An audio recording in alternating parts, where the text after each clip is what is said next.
नमस्कार साथियों, स्वागत है आपका हमारे YouTube channel super life moment में।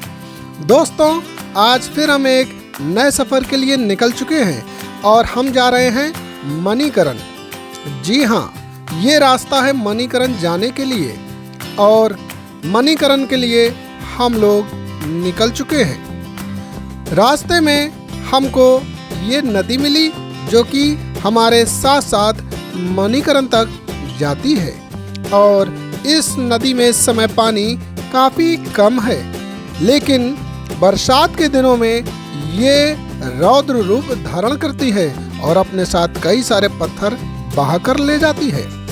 देवदार के ये घने घने वृक्ष कितने सुंदर लग रहे हैं। यहाँ से निकलते हुए बहुत ही सुंदर फील हो रहा है और इसके पेड़ों के उस पार नदी भी बह रही है। यहाँ से निकलते हुए वाकई में एक अजब और अनूठा आनंद प्राप्त होता है। नदी की धार मस्त कल कल की आवाज करती हुई बह रही है और वो दूर बने हुए ये पर्वत की वादियों में बने हुए घर बहुत ही खूबसूरत दिखाई दे रहे हैं। अब यहाँ से पूरा नज़ारा नदी का लिया जा सकता है। इन बड़े बड़े पत्थरों पर बैठकर आप फोटोग्राफी भी कर सकते हैं, जो कि आपके जीवन की एक याद हो जाती है।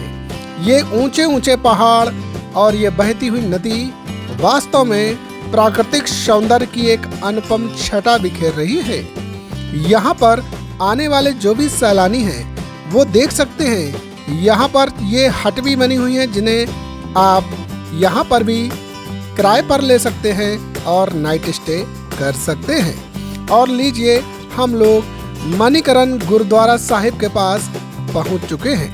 यहीं से गाड़ियां पार्क होनी शुरू हो जाती हैं और यहीं पर एक जगह देखकर साइड में हमारी भी गाड़ी पार्क हो गई और यहाँ गाड़ी पार्क करने के बाद हम लोग कुछ मीटर पैदल चले और पैदल चलते हुए ये हमारे राइट हैंड पे ऊंचे ऊंचे पर्वत और ये चट्टानें दिख रही हैं और ये खूबसूरत सा गुरुद्वारा साहिब हमें यहीं से दिखाई देने लगा।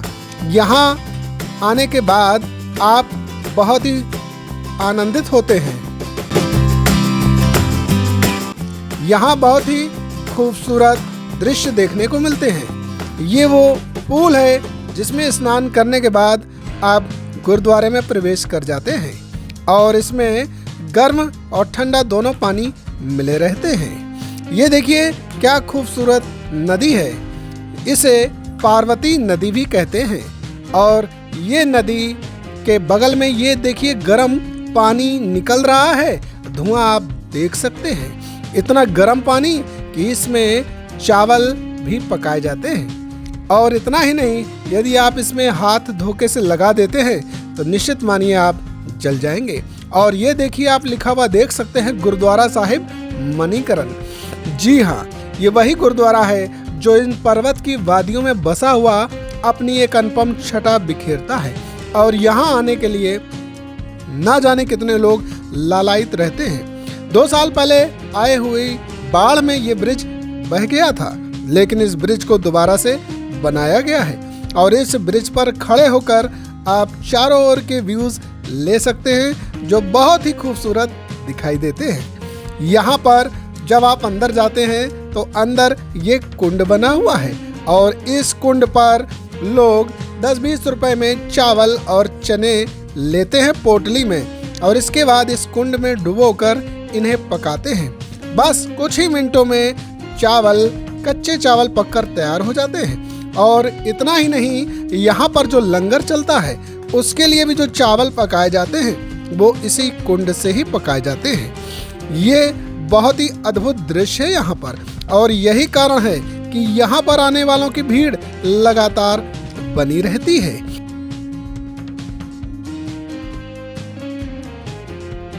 यहीं पर एक मंदिर भी बना हुआ है जिसमें शिवलिंग भी स्थापित है। ये आप देख सकते हैं बर्तन जिसमें चावल पड़े हुए हैं और इन्हीं कच्चे चावलों में इसी गर्म कुंड का पानी डाल दिया जाता है तो बस कुछ ही मिनटों में चावल पककर तैयार हो जाते हैं।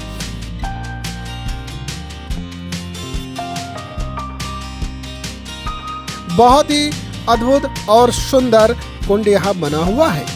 यहाँ बहुत कम देखने को मिलता है कि यहाँ पर आप ठंडा जल की धार नदी के रूप में और ये कुंड गर्म पानी के रूप में देख सकते हैं।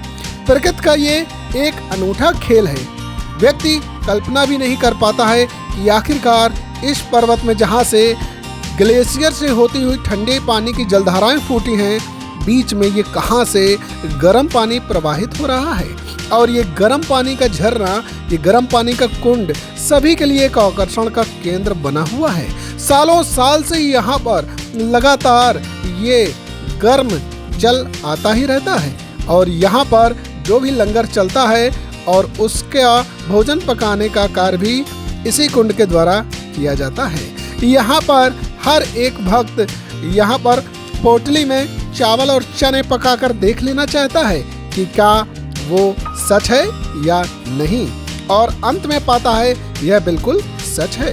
और ये ब्रिज आप यहाँ से देख सकते हैं। ये शिव मंदिर से यहाँ आने के बाद आप नज़ारा कुछ इस तरह से देख सकते हैं। यहाँ आने वाली भीड़ हमेशा ऐसी ही बनी रहती है और जब सीजन होता है तब तो फिर क्या कहने, यहाँ पर तिल रखने की भी जगह नहीं होती है। और ये बगल में ही आपको मार्केट देखने को मिलता है। मार्केट भी अच्छा खासा है। यहाँ पर आप अच्छी खासी शॉपिंग और बच्चों के लिए कई सारे खिलौने और अन्य चीज़ें भी ले सकते हैं। यहीं पर आप जब नीचे की तरफ सीढ़ियों से उतरते हैं तब आपको ये ठीक सामने कुंड दिखाई दे जाता है और इस कुंड पर लगातार सैलानियों की भीड़ बनी ही रहती है। फोटोग्राफी और वीडियोग्राफी का दौर चलता ही रहता है। तो इस तरह से आज हमारा सफ़र ख़त्म हुआ।